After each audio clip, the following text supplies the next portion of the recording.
28 जून 1914 को एक 19 साल का स्कूल में पढ़ने वाले स्टूडेंट ऑस्ट्रियो हंगरियन एम्पायर के प्रिंस को गोली मारकर हत्या कर देता है। इस वजह से एक जंग छिड़ती है, एक ऐसी जंग जो 4 साल तक लड़ी जाती है, जिसमें 2 करोड़ से ज़्यादा लोगों की जान चली जाती है। एक ऐसी वार जिसमें कितने एंशिएंट एम्पायर ख़त्म हो जाते हैं। एक ऐसी वार जिसमें कितने सारे देश और कॉन्टिनेंट में लड़ी जाती है, जिसे हम जानते हैं वर्ल्ड वार 1 के नाम से।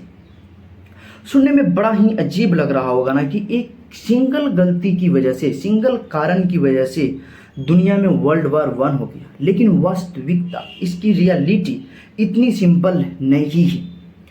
कोई इतने बड़े जंग एक लंबे कॉम्प्लेक्स चेन ऑफ रीजन की वजह से होते हैं। ये कुछ गलतियां पहले से देखी जा रही होती, एब्जॉर्ब की जा रही होती है, और उस समय कोई एक ऐसी घटना घटती है जो इसमें स्पार्क लाता है। अब बात करते हैं कि वर्ल्ड वार 1 के कॉम्प्लेक्स चेन ऑफ रीजन क्या क्या थी। जैसे 1878 ईस्वी में ऑटोमन एम्पायर और रशियन एम्पायर के बीच एक जंग हो रही थी, जिसमें रशियन एम्पायर ने ऑटोमन एम्पायर से बाल्कन कंट्री को अलग होने में मदद कर रहा होता है। इस जंग के कंक्लूजन में सन 1878 में ट्रीटी ऑफ बर्लिन साइन की जाती है। इस ट्रीटी ऑफ बर्लिन के अनुसार ऑस्ट्रियन हंगरी एम्पायर को यह अधिकार दिया जाता है कि बोस्निया और हिर्जेगोविना की एडमिनिस्ट्रेशन को ये संभाल सकते हैं, बट ये एरिया ऑफिशियली ऑटोमन एम्पायर का हिस्सा रहेगा।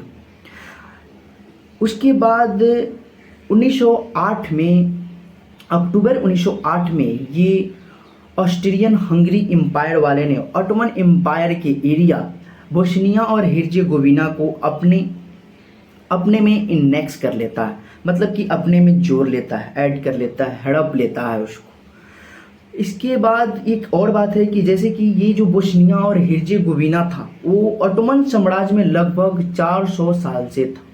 इसके अलावा एक और घटना होता है जब ऑस्ट्रियन हंगरी एम्पायर ने बोस्निया और स्लाविया पे कब्जा करना चाहता है। कब्जा करने से पहले ऑस्ट्रियन हंगरी एम्पायर के फॉरेन मिनिस्टर रशियन एम्पायर के फॉरेन मिनिस्टर से बात करता है कि जब हम इस देश पर कब्जा करेंगे, इसे हड़पना चाहेंगे या हड़पने लगेंगे, तो आप इसके बीच में नहीं आएंगे। रसिया वाले भी इस पे कुछ बोलते नहीं हो, इस चीज़ को मान लेते हैं, क्योंकि रसिया को भी इसके बदले में कुछ और चाहिए होता है। ब्लैक सी और सी ऑफ मरमरा, इस दोनों को मिलाती है स्ट्रेट ऑफ बॉस्फोरस, जो इस्तांबुल को 2 भागों में बांटती हुई जाती है। ये एरिया उस समय ऑटोमन साम्राज्य के अंडर में था, जिसे रशियन एम्पायर ने छीनना चाहता था।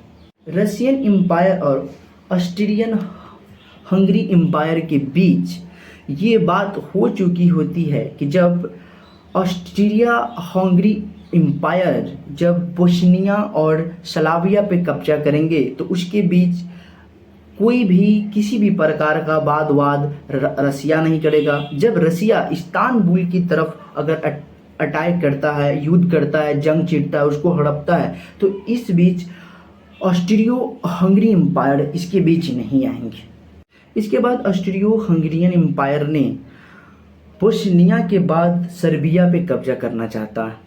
ये जर्मनी से बात करता है कि जब मैं इस पे कब्जा करने जाऊँ तो अगर मेरे अगेंस्ट में रूस आता है तो क्या तुम जर्मनी मुझे साथ दोगे? जर्मनी बोलता है कि हाँ, हम तुम्हारे साथ। ये सुनने के बाद रशिया फ्रांस से बात करता है कि ये ऑस्ट्रियन हंगरी एम्पायर ने पहले बोस्निया स्लाविया के बाद अब ये इधर कब्जा को बढ़ रहा है, क्या अगर मैं रोकने जाऊंगा तो तुम साथ दोगे? उस समय फ्रांस साफ साफ मना कर देता है, जिसकी वजह से रूस भी शांत रह जाता है। यहाँ वर्ल्ड वार 1 थम तो जाती है, बट आगे क्या होता है? जैसे कि आपको पता है कि बोस्निया पर कब्जा हो चुका था, तो बोस्निया के लोग तो चुप बैठेंगे नहीं, इसलिए कई सारे मूवमेंट हुए। इसे यंग बोस्निया नाम कहा गया। यंग बोस्निया नाम का जो ग्रुप था वो एक स्टूडेंट का ग्रुप था। इस इस मूवमेंट को और स्ट्रॉन्ग और आगे जाने के लिए सर्बियन अब सपोर्ट करने लगे थे। जब ये मूवमेंट बहुत आगे जाती है, इन लोगों का खास तौर पे उद्देश्य होता है कि अपना एक आज़ाद देश बने।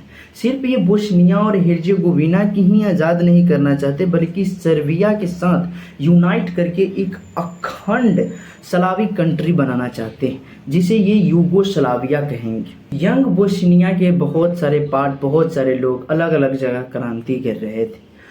28 जून 1914 को बोस्निया की एनेक्स टेरिटरी पे ऑस्ट्रियन एम्पायर के प्रिंस फर्डिनांड और उसकी वाइफ सोफी के साथ वो जा रहे होते हैं सफ़र करने को। तभी ये जो यंग बोस्निया के पार्टी था, ये जो स्टूडेंट का पार्टी था, उन्होंने ये सोचा कि हम इसे मारेंगे। फर्डिनांड की गाड़ी जब आती है तो इस 6 क्रांतिकारी में से एक कैबरी नोविक नामक क्रांतिकारी ने फर्डिनांड की गाड़ी पे बम फेंकता है, जो गाड़ी से बाउंस होकर रोड के उस साइड फट जाती है, जिसके कारण लगभग 20 लोगों इंजर्ड हो जाते हैं। इस घटना के बाद फर्डिनांड भाग तो निकलते हैं, लेकिन वो जिस मीटिंग में जा रहे थे उस मीटिंग की वो कैंसिल करते हैं। उसके बाद वो हॉस्पिटल जाते हैं उन लोगों से मिलने जो उनके गाड़ी के बगल में थे। 20 लोग जो घायल हुए थे उनसे मिलने हो जाते हैं। जब वो मिलने जा रहे होते हैं, उसी समय उनकी गाड़ी एक गलत दिशा में टर्न लेती है। जब वो अपनी गाड़ी को घुमा रहे होते हैं, उसी समय गैब्रिएलो प्रिंसिप नाम का वो 19 साल का लड़का फर्डिनांड और उसकी वाइफ पर गोली चलाकर हत्या कर देता है। यह देखने के बाद ऑस्ट्रियो हंगेरियन एम्पायर के महाराजा सर्बिया के खिलाफ जंग छेड़ देता है। रसिया सर्बिया को बचाने आता है। जर्मनी देखता है कि रसिया ऑस्ट्रियन हंगरी एम्पायर के अगेंस्ट जा रहा है, तो जर्मनी आता है ऑस्ट्रियन हंगरी एम्पायर को बचाने। ये देख फ्रांस भी चुप नहीं होता है और वो सर्बिया और रसिया के सपोर्ट में आता है।